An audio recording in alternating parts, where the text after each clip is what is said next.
자, 오늘 말씀을 통해서 우리의 무엇을 거룩하기를 원하시는가? 우리의 순종을 거룩하게 하기를 원하십니다.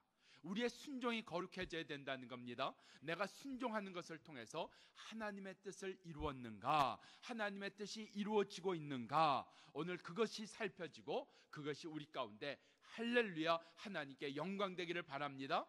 종의 순종을 통해서 영광 받으신 하나님, 종이 순종할 수 있도록 은혜를 베풀어 주신 하나님, 이 두 가지 일에 대하여 감사하고 기뻐하고 하나님께 영광 돌리는 자 되기를 바랍니다. 자, 제가 두 가지 했는데 기억하시겠어요? 비슷한 것 같은데 분명한 차이가 있습니다. 내가 순종하게 된 것이 뭐라고요? 하나님께 영광이 됐다고요. 또 하나, 순종하는 일을 통해서 하나님이 영광을 받으셔야 된다고요. 정리되셨어요? 내가 순종했는데 나만 좋아요. 나만 좋아요. 이런 얘기입니다. 어제 금식하신 분들한테는 좀 그렇지만 우리 식구들한테 오늘 아빠가 쏜다. 자, 저녁 먹으러 가자. 어제 저녁 먹으러 갔다는 얘기가 아닙니다. 저녁 먹으러 가자. 아들한테. 그래서 아들 집사람 다 끌고 나왔어요. 집에서 먹지, 있는 거 먹지. 그런 사람을 막 끌고 맛있는 거 사준다고 나왔어요. 아들아, 뭐 먹고 싶냐? 피자. 당신은 뭐 먹고 싶어? 설렁탕. 자, 그런데 나는 뭐 먹으러 갔어요? 자, 오늘 내가 밥 사준다 그랬죠? 아들은 피자 먹고 싶다 그랬어요. 집사람은 설렁탕 먹고 싶다 그랬어요. 밥 사준다고 집에서 먹자는 걸 끌고 나왔어요. 그리고 어디를 갔어요? 햄버거 집을 갔어요. 내가 먹고 싶으니까.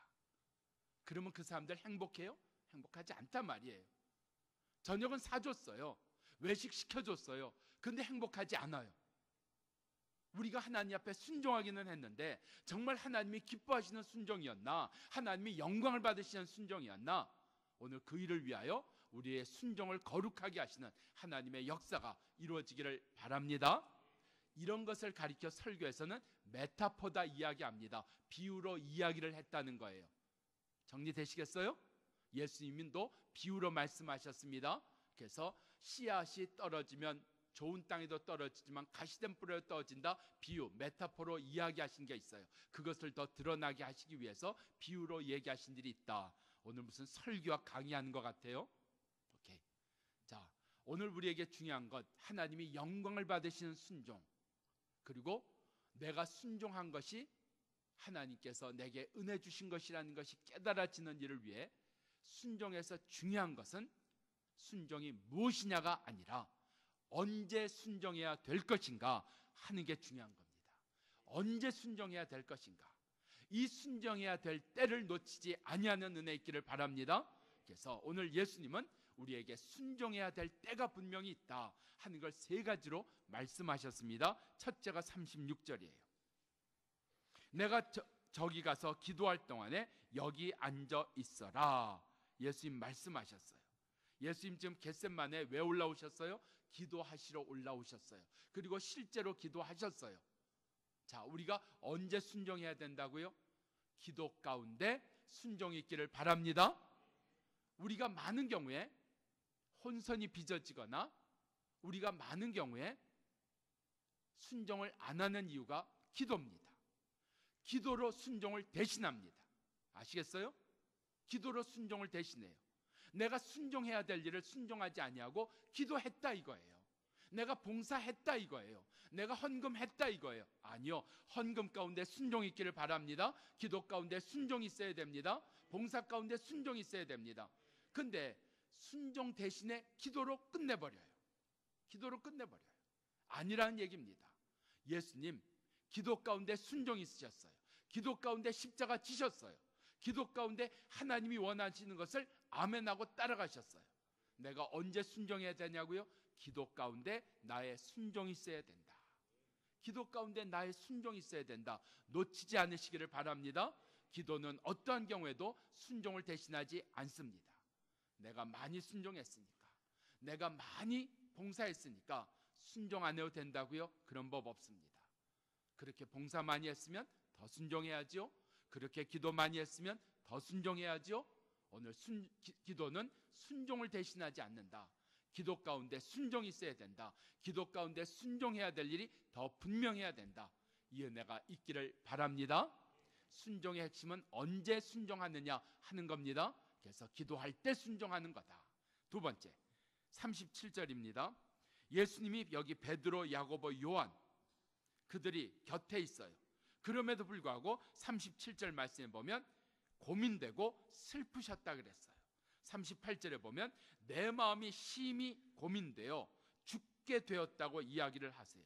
그만큼 마음에 갈등이 많으신 거예요. 그만큼 마음에 어려움이 많으신 거예요. 생각이 많은 겁니다. 내가 이 길을 가면 나 잃어버리는데, 나 힘들어지는데, 나 온갖 모욕 다 받는데, 나 온갖 오해 다 받는데, 나 그야말로 죄인으로 찍히는데, 나 그야말로 몹쓸 사람으로 그렇게 비춰지는데, 자, 언제 순종해야 되냐고요? 바로 이 아픔 앞에서 순종해야 되는 겁니다. 이 고민 앞에서 순종해야 되는 겁니다. 이 갈등 속에서 순종해야 되는 겁니다. 우리 속에 내가 어려움을 당할 것 같으니까, 내가 바보로 비칠 것 같으니까, 내가 죄인으로 낙인 찔 것 같으니까 우리 가운데 그 순종해야 될 그 순종의 자리를 박차고 나와버리는 겁니다. 내가 바보야? 왜 내가 바보로 찍혀야 돼? 내가 그렇게 못났어? 내가 왜 다 나 혼자 뒤집어 써야 돼? 아니요. 우리 가운데 분명히 가져야 되는 원칙이 있습니다. 하나님을 위해서라면, 교회를 위해서라면 나 뒤집어 쓰는 거 무서워하지 않아야 됩니다. 내가 짊어져야 되는 짐에 대해서. 근데 하나님이 아니라, 교회가 아니라 내가 먼저 앞서면 참 나중에 비참해집니다. 내가 물질을 잃어버리고 내가 명예를 잃어버리는 게 문제가 아닙니다. 살 근거를 잃어버리게 됩니다. 우리 가운데 언제나 중요한 건 하나님을 위해서 잃어버리는 건 마땅하다. 그 일을 위해서 내게 은혜 주심이 아니냐, 그 일을 위해서 나를 목사로 세운 것이 아니냐. 우리가 그냥 다 직분 얻은 거 아닙니다. 어려운 때 그만한 책임을 지라고 직분을 주신 겁니다. 어려운 때 제일 먼저 책임져 목사입니다. 그건 피할 수가 없는 겁니다. 제가 어쨌든 교회 대표이고 제가 담임 목사이기 때문에 나와 상관없는 일이고 내가 한 일이 아님에도 불구하고 내가 책임져야 될 일이 분명히 있습니다. 제 기도가 그겁니다. 하나님, 내가 져야 될 책임, 내가 들어야 될 온갖 이야기, 하나님 그 일에서 도망가지 않게 해주세요. 도망가지 않게 해주세요. 겁나거든요. 두렵거든요. 내가 책임을 지면 나 어떻게 되지? 우리 식구는 어떻게 되지? 우리 아이 공부는 어떻게 시키지? 나는 이제 뭐 하지? 나는 별 생각이 다 드는 겁니다. 내가 병신이야? 내가 바보야? 내가 왜 그 짐을 져야 돼? 내가 왜 그런 이야기를 들어야 돼? 내가 왜 그런 자리 가야 돼? 그건 내 생각이고, 왜 나로 신앙생활을 하게 하시고 설교하게 하셨는가? 하나님께서 우리 가운데 분명하게 원하시는 게 있다는 겁니다. 이 아픔 앞에 순종해야 되는 거야. 이 두려움 앞에 순종해야 되는 거야. 이 갈등 앞에 순종해야 되는 거야. 교회 문제 가운데 가장 대표적으로 일어나는 문제의 근원에 뭐가 있는지 아세요? 하나님을 생각하지 아니하고 사람을 위할 때 교회 문제 일어납니다. 내가 사탄 노릇 언제 하는지 아세요? 교회를 생각해야 되고 하나님을 생각해야 되는 자리에 하나님 생각하지 않아요. 교회 생각하지 않아요. 사람을 생각해줘요. 그럼 교회는 반드시 문제 일어납니다. 교회가 하나님 생각하지 않는다. 성도들이 교회를 생각하지 않고 사람을 생각하고, 사람을, 여러분이 저를 건져주려고 그러고 저를 위해 주려고 하면, 그런 게 보이면 여러분 교회 떠나시는 게 훨씬 좋습니다. 그 교회는 반드시 문제 일어납니다. 세상도 얘기하잖아요. 살고자 하면 죽을 것이요 죽고자 하면 살 것이라. 예수님 분명히 마태복음 16장에서 얘기하셨잖아요. 너의 생명을 잃은 자는 얻을 것이요 너의 생명을 지키고자 하는 자는 잃어버리리라 말씀하셨어요. 우리에게 주신 진리가 뭐예요? 죽어 사는 자입니다. 죽어서 사는 자예요. 한 알의 밀알이 땅에 떨어져 죽으면 많은 열매를 맺거니와, 많은 열매를 맺거니와. 나 부귀영화 누리자고, 나 잘되자고, 나 명예 얻자고 목사 시킨 것 아니잖아요. 주께 주시는 말씀이 요즘엔 아주 분명한 거예요. 이때를 위하여 내가 너를 여기에 둔 것이 아니겠느냐. 이때를 위하여, 이 일을 위하여 내가 너를 담임 목사로 세운 것이 아니겠느냐. 너 교인들 대접받고 인정받고 너 그냥 설교만 하고. 우리 부목사님들이 분명히 배웠으면 좋겠어요. 목회가 설교하는 게 목회가 아니라는 겁니다. 책임지는 게 목회라는 겁니다. 우리 가운데 정말 이 아픈 것 앞에서, 힘든 것 앞에서, 두려운 것 앞에서, 잃어보이는 그 앞에서 오늘 순종하는 은혜. 순종은 무엇이냐가 문제가 아니라 언제 순종할 것이냐, 이때가 순종할 때이니라. 오늘 이것을 놓치지 않는 은혜가 우리 가운데 주어지기를 축원합니다. 세 번째, 언제 순종할 것인가? 39절, 얼굴을 땅에 대고 엎드려 기도하여 가로되 내 아버지여 만일 할만하시거든 이 잔을 내게서 지나가게 하옵소서. 얼굴을 땅에 대고 엎드려 기도하셨어요. 이 잔이 지나가게 할 수만 있으시거든 지나가게 하시옵소서. 언제 순종해야 되냐고요? 내 소원이 분명할 때 순종해야 됩니다. 이게 진리입니다. 내 소원이 분명할 때 내 소원을 밀고 가고자가 아니라 내 소원과 다른 하나님의 뜻에 순종하는 것, 그게 순종입니다. 근데 내 소원이 너무 분명하다 보니까, 내가 원하는 것이 너무 분명하다 보니까 우리는 순종을 못해요. 나의 소원이 분명하면 우리는 순종이 아니라 불순종을 하게 됩니다. 예수님 얼마나 소원이 분명하셨어요. 얼굴을 땅에 대시고 기도하실 정도로 간절하셨어요. 아주 분명하셨어요. 예수님 분명하게 얘기하십니다. 이 잔이 지나가게 하시옵소서. 할만하시다면 지나가게 해 주옵소서. 내 소원이 분명할 때마다 내가 순종해야 될 시간이 왔구나. 오늘 그 일이 깨달아지기를 축원합니다.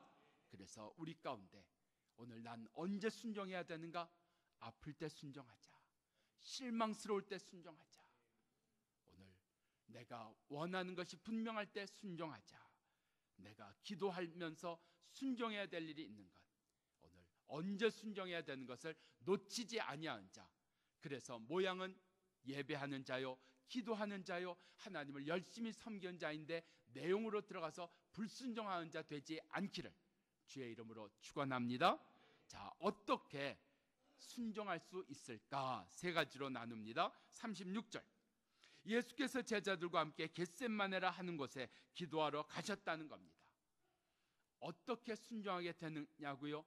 피하지 않아야 순종하게 됩니다. 예수님에게 주어진 이 상황, 점점 자기를 잡으러 온 자들이 점점 가까이 오고 있는 상황, 십자가를 져야 되는 시간이 점점 가까워지고 있는 상황. 예수님 여기서 도망할 수 있습니다. 예수님 여기서 얼마든지 변명할 수 있습니다. 내 의도가 그게 아니었습니다. 나는 그렇게 하려고 한 게 아니었습니다. 얼마든지 예수님 피할 수 있었습니다. 근데 피하지 아니하셨습니다. 우리 속에 내가 변명함으로 피하는 것 없을까? 내가 모르는 체함으로 피하는 것 없을까? 내가 나를 생각하다가 피하는 것 없을까? 폴리캅이라는 초대교회에 있어서 그 신앙의 선배가 그랬잖아요. 잡혀서 화형을 당해야 되고 순교를 당해야 되는 입장에서 선생님이여 피하십시오. 선생님 이렇게 죽으시면 안 됩니다. 선생님 살아계셔야 우리 기독교가, 우리 믿는 자들이 힘을 얻을 것 아닙니까? 그래서 선생님 피하시도록, 도망가시도록 수많은 사람이 권유했을 때 그렇게 얘기했대죠. 예수님 한 번도 나를 피한 적이 없으신데 내가 예수님을 피하면 되겠냐? 피하지 않으셨어요. 내가 져야 될 짐에 대해서, 내가 감당해야 될 일에 대해서, 내가 능력이 있어서가 아니에요. 두려워요. 그렇지만 오늘 여기 주여 도와주시옵소서. 내가 져야 될 짐이 있습니다. 내가 맞닥뜨려야 될 상황이 있습니다. 내가 마땅히 져야 될 책임이 있습니다. 짐이 있습니다. 이 피하지 않는 은혜, 그래야 순종이 이루어지는 은혜 놓치지 않기를 바랍니다. 두 번째, 39절, 그러나 나의 원대로 마옵시고 아버지의 원대로 하옵소서. 42절 두 번째입니다. 내가 마시지 않고는 이 잔이 지나갈 수 없거든 아버지의 원대로 하시옵소서. 44절 세 번째, 동일하게 기도하셨더라. 어떻게 순종하게 되냐고요? 되새기셔야 됩니다. 다시 되새기셔야 됩니다. 그게 바로 성경 공부입니다. 또 성경 공부하는 겁니다. 또 말씀 공부하는 겁니다. 또 말씀 읽는 겁니다. 되새기는 겁니다. 그래서 우리 가운데 잊어버리지 않아야 되는 겁니다. 내가 잊어버리고 사는 게 무엇이냐? 잊어버리고 사는 게 무엇이냐? 오늘 예수님 아버지의 뜻대로 하옵소서, 아버지의 뜻대로 하옵소서, 아버지의 원대로 하옵소서 3번씩이나 동일하게 기도하셨다고 했습니다. 되새긴 역사입니다. 오늘 우리의 기도 가운데 이 되새기는 역사, 다시 주의 말씀을 되새긴 역사, 다시 주의 말씀을 이 우리의 마음판에 새기는 역사, 그래서 순종하게 되는 은혜가 우리 가운데 있기를 축원합니다. 3번째 39절, 지나가게 하옵소서. 그러나 나의 원대로 마시고 아버지의 원대로 하옵소서. 42절, 내가 마시지 않고는 지나갈 수 없거든 아버지의 원대로 하시옵소서. 44절, 동일하게 기도하셨더라. 동일하게 기도하셨더라. 우리 가운데 뭐가 있어야 순종하게 될까? 진심이 있어야 순종하게 됩니다. 진심이 없으니까 순종이 안 되는 거예요. 생각은 순종하려고 했어요. 순종해야 된다는 거 알아요. 근데 여기에 진심이 없으니까. 그래서 저는 가끔 제 이름이 부담스럽습니다. 마지막에 진짜가 들어가잖아요. 참 진짜가 들어갔잖아요. 나 진짜 가짜일 때가 많은 것 같아요.